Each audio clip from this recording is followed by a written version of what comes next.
Γύρω στις 11 λοιπόν έφτασε εδώ ο πατέρας και η μητέρα της Άννης, της 4χρονης Άννης.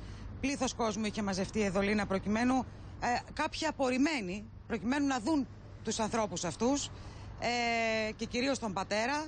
Θα πρέπει να σου πω ότι και οι δύο φορούσαν αλεξίσφαιρα γυλαίκα και βέβαια χειροπέδες. Ο πατέρας ήταν δεμένος πιστάγκωνα, ενώ η μητέρα φορούσε χειροπέδες μπροστά. Υπήρχε πλήθος κόσμου ο οποίος έτρεξε αμέσως όχι μόνο να τους δει, αλλά δέχτηκαν προπυλακισμούς και ύβρις βαρύς για αυτό που έκαναν στην 4χρονη Άννη, Λίνα. Θα πρέπει να σου πω ότι συνοδεύονταν από ισχυρή αστυνομική δύναμη, ενώ υπήρχε εδώ και δύναμη των ΜΑΤ για να αποτραπούν επεισόδια.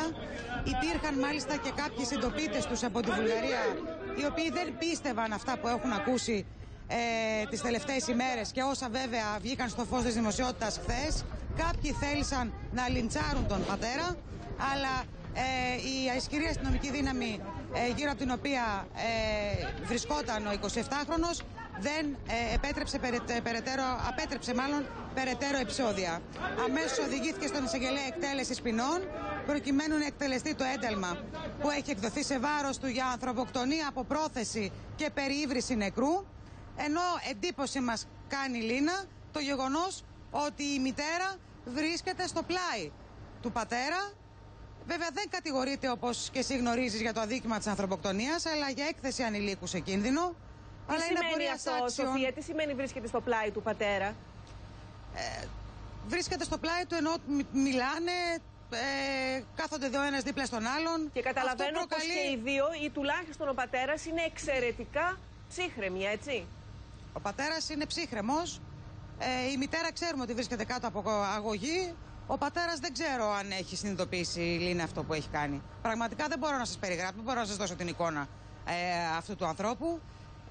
Είμαι και εγώ συγκλονισμένη με όσα έχω δει, όσα έχω διαβάσει τις τελευταίες ώρες, για τη σχέση που είχαν αυτοί οι δύο άνθρωποι, για τον τρόπο που ζούσαν τα τελευταία 4-5 χρόνια και βέβαια για το πώς αποφάσισαν να φέρουν στον κόσμο ένα παιδί και να του φερθούν με τον τρόπο που του φέρθηκαν. Οι συνθήκες κάτω από τις οποίες... Αυτό που συγκλονίζει η Σοφία είναι το πώς ο πατέρας σκότωσε την μικρή Άννη. Έχουμε αποφασίσει εδώ στο Μέγκα να μην μεταδώσουμε όλα αυτά τα φρικιαστικά που πληροφορούμαστε. Ένα φρικιαστικό, ενδεχομένως το πιο φρικιαστικό έγκλημα το οποίο έχει γίνει τα τελευταία χρόνια στην χώρα μας, Σοφία. Ακριβώς, Λένα. Και θα σου πω ότι ο πατέρας αυτή την ώρα δίνει εξηγήσεις στην 10η τακτική ανακρίτρια.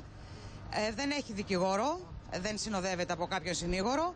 Ρωτήθηκε από την ανακρίτρια αν θέλει να απολογηθεί σήμερα και απάντησε ότι θέλει να απολογηθεί σήμερα, ενώ η μητέρα πήρε προθεσμία για την 5η στη 1 το μεσημέρι.